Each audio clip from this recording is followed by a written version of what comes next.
Well, moving on up to the east side, to a deep that's a puppet in the sky. Moving on up to the east side, and we finally got a piece of the pie. Now, before we start this video telling you about the Critter Barn, I know everybody has a personal story. Mine started only a year ago, so this is my first HoeDown. I met Mary because I was going through a stressful time, and I'd worked with her a couple of times on the news, and I knew she had bunnies. And when I was little, I always had a pet bunny. So I texted her, I said, can I come pet your bunnies? And being able to come over and engage in the farm and disconnect from tablets and TVs and Instagram and social media was really good for me. And I think it's really good for kids too. All right, I think we're ready. I think that's probably as many as we'll get for now, and more will filter over. When children would come to our farm, engaging with creation, getting close to nature, getting close to animals, there's a connection. It's an amazing thing to watch. So the beginning of the Critter Barn was not my idea. We had a few animals from a few years back. That little group of animals grew into our hobby farm. Since I had connections with people in education, 4 different friends who I knew asked if I would consider doing school field trips. My name is Connie Vandebunty. Our family is in the egg business. The field trip on our farms just doesn't happen anymore. We have a lot of biosecurity rules.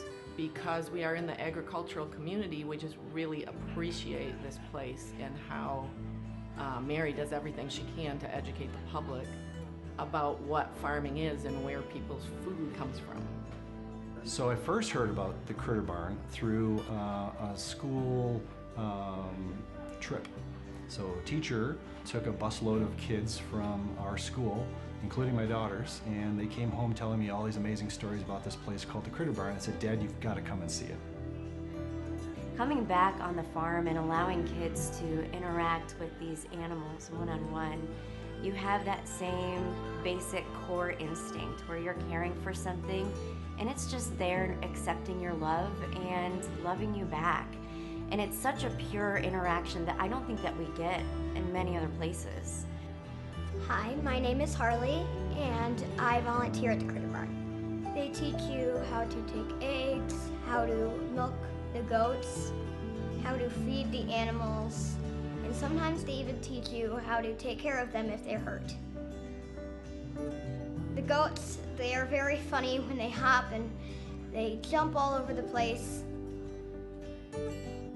Some people come into the cat corral looking all grumpy, and then they come out looking all happy. As we started to see boys and girls come with a few of the classes initially, and you just see the reaction, they need it so much. They want that connection with animals so much. It opens up their world. I think it's the unconditional love that an animal returns to a child. It's just a wonderful moment for them when they feel affirmed, when they feel value, self-worth. It was so obvious. We had to keep going.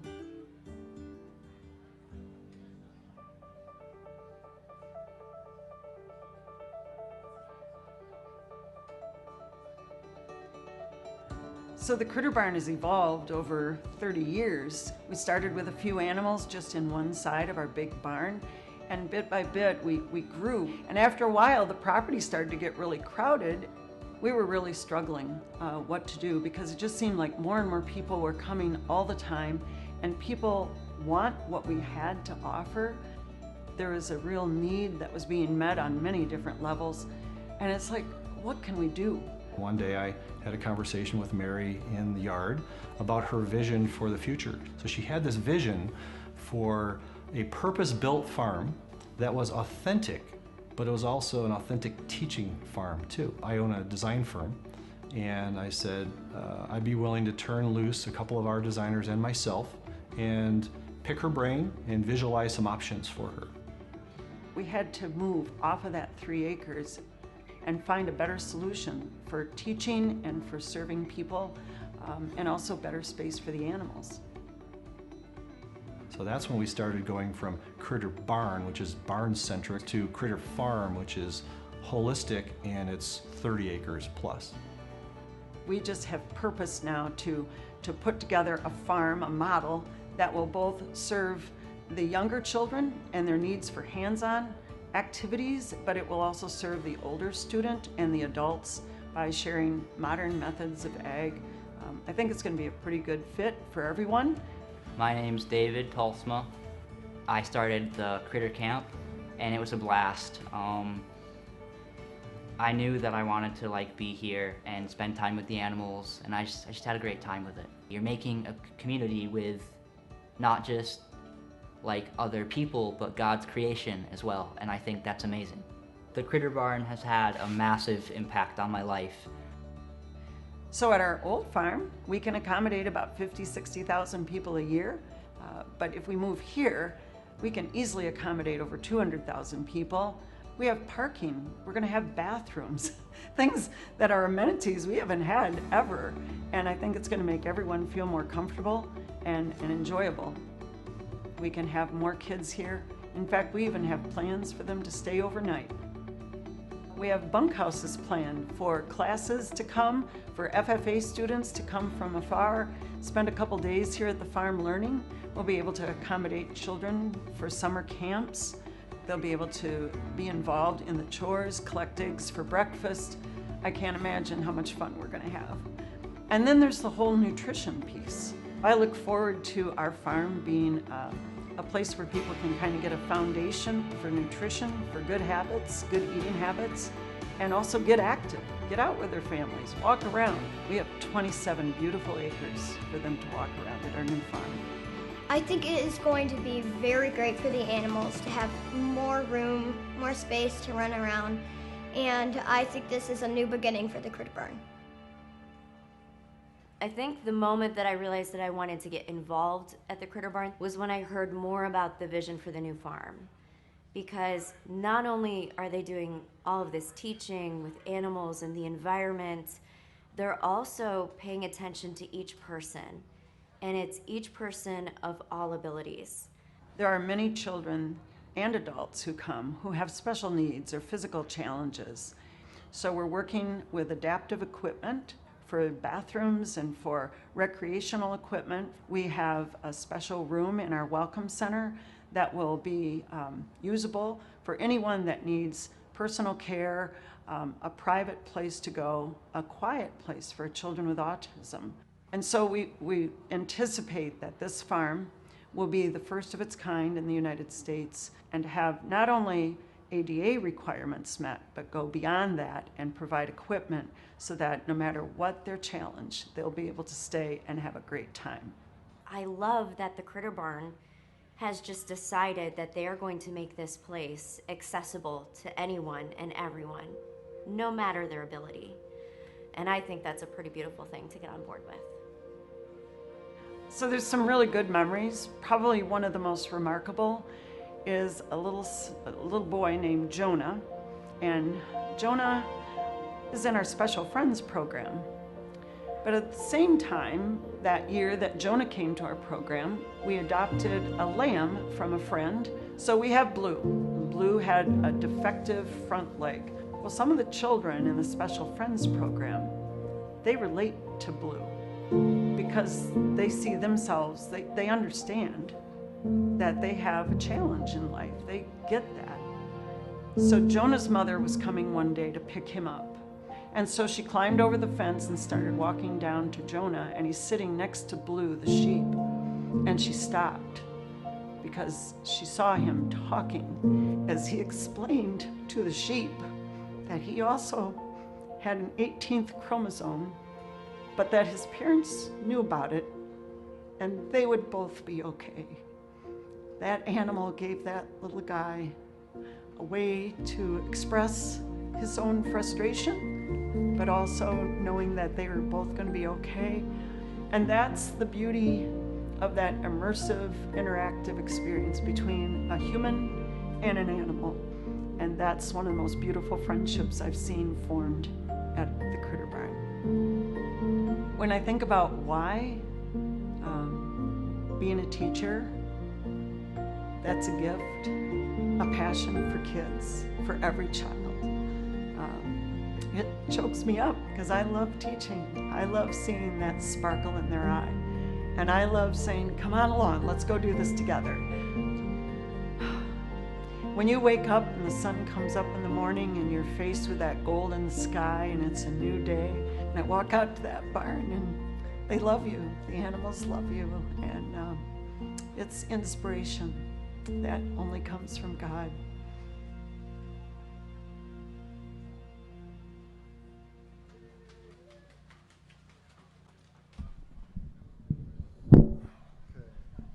Hello, everybody. Can everybody hear me, even in the back?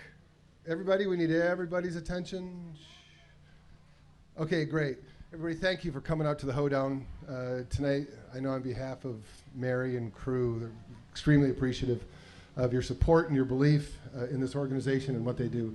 My name is Cory Niemchick. I own a film production company that's actually based in Grand Rapids, and we do documentary films. We do films for television. We do films for corporations and for nonprofits all over the world. And living in Grand Rapids and knowing about the Critter Barn, we partnered with the Critter Barn, and we're the ones that actually produced that piece that you saw. Now, how many people got a puzzle piece? Did everybody get a puzzle piece? Okay, everybody in the back, can you hear me? Shh. Puzzle piece? All right, if you didn't, you might miss out on a big chance. Anyways, I want to give you just a quick illustration on why the Critter Barn, why this organization is so worthy of your prayers, of your support, of your time, whatever you do to be engaged in this organization. I want to tell you why.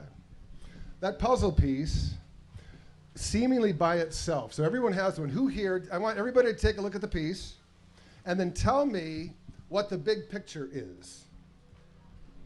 Who thinks they know? Someone take a guess. A barn? That's good. That's wrong. Who else? Who else thinks they know? Somebody over, come on, somebody take a look at it. You've seen more pieces than one. A what? Nope, that's wrong, but close. Who else? The Critter Barn. Wrong. But that's pretty good. That's a pretty good guess. The point is, you don't know what it is, but I do.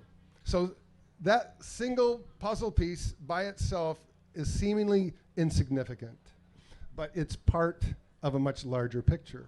And without it, something's missing from the big picture. And that's what the Critter Barn does for so many people, especially young people and kids, people that don't get a chance to maybe get out of the inner city, or they don't get a chance to come and experience something like the Critter Barn. What it does is it shows them, one, as Mary mentioned in the video, this idea of unconditional love, where these animals give these kids this unconditional love that sometimes they've never experienced that before. And then an opportunity to learn about wellness and about nutrition and about just how God's creation and this whole cycle of life, how it works. And a lot of these kids leave here feeling like it's changed their life in a way. And it somehow has touched their lives. And so they leave here like a puzzle piece, saying to themselves, though I may feel like sometimes I'm seemingly insignificant, this place makes me feel like I indeed have value and that I'm part of a bigger picture. And that's why the Critter Barn is so worthy of your support and has such a good ministry and such a good impact on people, especially young people's lives. So I just wanted to share that. We get to do work, like I said, all over the world with different nonprofits, and this is one of them that's one of my favorites, not just because I live here, but because truly of the work that they do is phenomenal. So thank you, everybody. And where's Mary? Mary, are you in the crowd? We just want to, where is she? She's right over there. So this woman has dedicated her time and her heart and so much energy, and I just want to give her a round of applause as a token of appreciation. Thank you. Okay, you. Let's also give Cory a round of applause. He helped to produce, create, edit that video to help tell the story of the Critter Barn. And we have one more big acknowledgement to do. Mary would like those from her staff to come up forward to be recognized because they do so much work. So if you are a member of the Critter Barn staff, move on up here.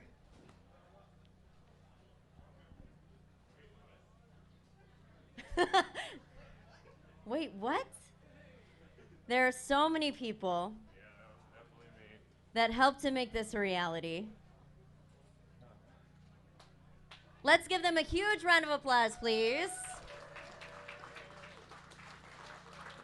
Thank you, guys. You have helped to bring this vision into reality piece by piece, and that's a pretty big deal. The next person that we want to introduce is also a pretty big deal. Joel Schoon-Tanis, come on up here. So some of you might not have noticed this, but he was live painting during the first half of this, and there's a painting that he started from scratch. It's incredible. So Joel, I think you have a few words to say, don't you? I do. Hi, everybody. Hi, my name's Joel, and I'm a local artist. And several months ago, I got a call from Mary, and she had this idea for some art in the bathrooms, which shows you the status of my art. It's like, and no, but really, so I got together with her, and quickly I realized that the thing she was asking me to do was not in my skill set. And so I said, you know, there's these people, this place called Culture Works, they know how to do that, and they have, and you'll be able to see some of that later, and they're these awesome tiles, animal tiles for the bathroom. But Mary and I got talking, and one thing led to another, because she has lots of ideas, if you know her. One idea leads to the next, and then we got these ideas for some really fun benches, and then some art we got talking about, which you'll see in the barn. I've been painting for the last several months for the Critter Barn, and I want to just give you context for what I'm trying to do with the artwork. Talking to Mary, I'm a newbie, really, to the Critter Barn. I have so many friends that love it, and I always heard such great things about it, but I'm sort of a novice, so I had to learn about it. And very quickly, I came down to two things that just bubbled up. The first is that this is a place for education. Mary very quickly let me know that this is not a petting zoo. People, it's not a petting zoo. It's not. It's an education place about animals and agriculture, and that was really interesting to me, and I've learned a lot the last several months. I would take a picture of an animal and text it to Mary. It's like, what is this thing? Seriously. And the second piece is that it's a place of joy, a place of fun. And so what you will see in the artwork that I'm trying to create is that it's fun and whimsical. And then the educational piece comes in two ways. One is learning sort of proper things about the animals. Here's an example. I painted some Angora goats. And Mary came in and she said, why isn't there a girl? It's like, how do I know? I mean, there's fur or wool or whatever it comes on an Angora goat. Look, I don't know. And she said, well, you can tell by the curve of the horn. And she showed me that the male horns curl more and the female don't. And so I edited out some of the horns. And now when there's tours going through the Critter Barn, people that know better can say, here's a female, here's a male. The other thing that you won't see yet is we're creating little boxes to slide information in so that can change all the time. So you'll see the animal and the funny bit, but then there'll be educational things that teachers can use. So education and joy, that's what I'm trying to do. Tonight, one of the ways that you can sponsor the Critter Barn is by sort of bidding on my artwork. That's not for me, it's for the barn, and you can put your name with it. So, and there's also little prints you can get if you want to just go home with some of that artwork. So you can find out details later.